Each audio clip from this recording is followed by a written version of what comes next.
और इस पर महावीर के समय भी बड़ा विवाद रहा। तो उनका एक शिष्य था, बड़ी प्रसिद्ध कथा है, वो कहते हैं एक बार कहीं गया और किसी धर्मशाला में रुका था और चटाई खोल के बिछा रहा था, आधी खोली थी, तब तक उसको याद आ गया कि महावीर कहते हैं कि जो हुआ वो हो ही गया। तो उसने रोक दी, उसने कहा ले कहाँ हो गया, हम रोक देते हैं बीच में चटाई, अब नहीं बिछाएंगे पूरी। हुआ, खोली तो खुल ही गई।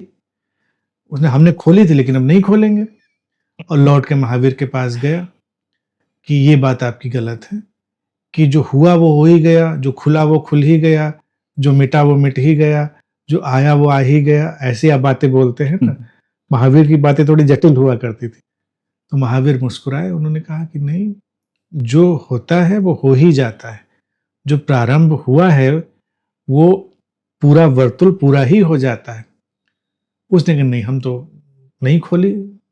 वो कोई बात नहीं, तुमने खोली, शुरू करी ना, वो खुल ही जाएगी। वो गया, फिर लौट कर अपनी धर्मशाला, उसने कहा ये बिल्कुल बेवकूफ़ी की बात करते हैं।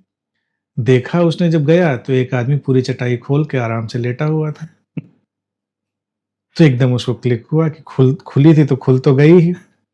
अब सवाल है वो तुम ही खोलोगे कोई और खोलेगा, इस ये बात नहीं है, लेकिन जो प्रारंभ हुआ है वो आगे जाएगा ही।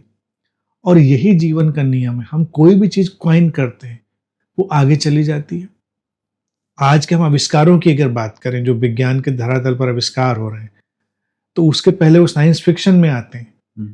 कई बार कोई कल्पना करता है किसी फिक्शन की और किसी चीज की परिकल्पना को वो लिखता है, शुरू किया उसने, शुरू किया तो शुरू ही हो गई प्रक्रिया। अब आगे कोई उसको, उस विचार को और पकड़ेगा, कोई और तरीके से पकड़ेगा और एक दिन मटेरियलाइज हो जाएगा।